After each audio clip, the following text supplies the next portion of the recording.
Hello everyone, this is Kieran from Keys Minis and welcome to today's video. Today we're taking a look at this black Carapace scheme that I use for all my Tyranids that I'm painting. Simply with AK black, any black will do. We're just going to go over the bit that you've primed to create a consistent black look across the model. So just working nice smooth lines. One layer should really do this. If you thin your paint down cleanly enough, it should be fine. So just use one layer, work in smooth lines, work across all the model. I'm using it on this Morlock model, so it's quite a big model and it's got a lot of areas to cover. But this scheme works across any kind of Tyranids model, and there's ways you can dumb it down and make it easier. Next up, we're going to use a mixture of AK Intense and Edition Grey, and we're just going to create a thick line layer. So we're drawing in the lines of the Carapace for this scheme, and we're just going to use a thick layer. It creates a nice contrast background using it this way. But if you're just working on an army level model, like on a Hormagaunt or a Termagaunt, you could miss this scheme and just go to the next highlighting phase. And that's it really. You don't need to necessarily add this. I just find it adds some real depth to the overall look.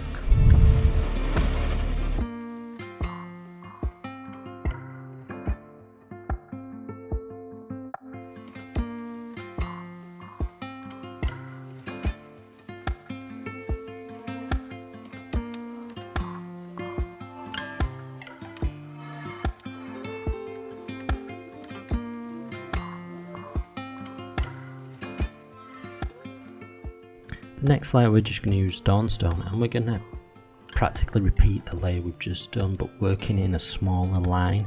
Take your time with this, just be as accurate as you can and start to create those lines and scratches that you want across the Carapace. Edge highlight around any of the harder edges as well. Like obviously with the Tyranids there's a lot of hard edge highlight, hard head places, really good for practicing edge highlighting. Just make sure you wipe any excess paint off your brush before you start. You don't want to flood the area you're working with a bit of paint. It happens, I do it from time to time when I'm rushing as well. But yeah, just working these lines, and really this part, if you're just working on an army level model, is fine. You could just do this highlighting stage and then the blue wash phase, and you get a great looking model. I do it for all my Termagaunts and Hormagaunts that I've worked on in this commission. But yeah, take your time with this part and just really hone in on what you want, where you want your lines to be. When you do the blue wash in the next stage, it's going to cover them up a bit, and then you can further highlight them from there. But this just, again, it creates a real nice depth to the model in this stage.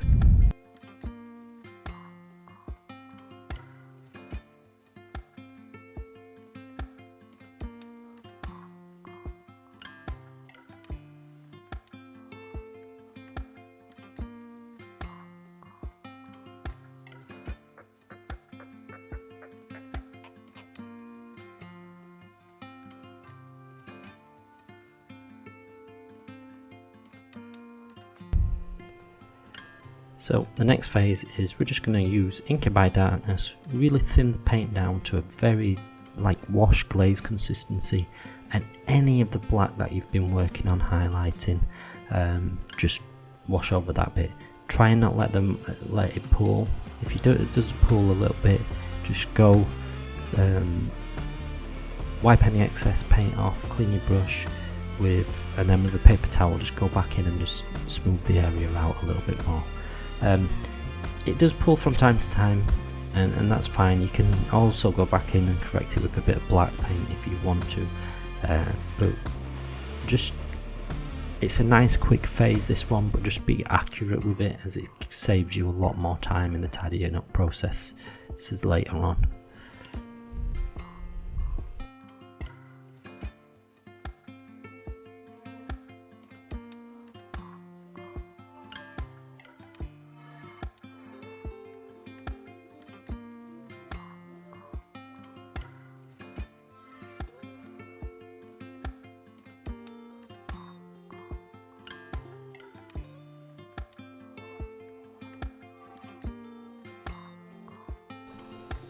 Now this next phase, really, it's just if you want to add some of the red look into this 3rd edition hive scheme.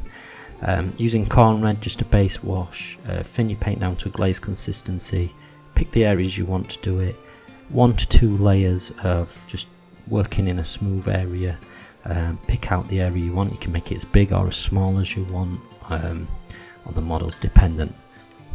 Again, if you're just working on a army level model, you might want to miss this scheme. I tend to just use this for the bigger models, for the like Morlocks, the non-emissaries, etc. We just repeat the process with a Mephiston red next. Again, thin your paint down, work in a smaller area this time of what you've just been glazing effectively. So yeah, take your time. And the next is the final highlight. We're just going to use Administratum Grey, and we're going to go back and work on all those lines that we've worked on. Try and work really small this time, in between the lines that you created with the Dawnstone effect. With the blue, it tends to wash them out, so they're not showing up as much. So here you can create really accurate lines. Take your time, just work in whichever direction you want to work in. Obviously I worked on this in sub-assemblies, and I could move with this painting handle from one Bristle Studio. I've got a lot of movement around it, so when I'm hedge highlighting, I will move the handle into the place I'm looking for. It can be really hard to show on film sometimes, but you just got to take a good grip on the table. Or around the model, tend to get a good grip around the area I'm working with, to just get a good hedge highlight. Wipe any excess off, work with thin lines, and be patient across this bit.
And that is it. That's this Tyranid Scream. Thank you for watching. If you've enjoyed it, please leave a like, comment, share, subscribe. Like I said in the last video, I'm working on some PDF tutorials. I've got a Goblin tutorial I'm trying to get out at some point this week on my Patreon. That'll be a free one for anyone that wants to see it. Goblin skin recipe. But yeah, I'll be back next week with another video.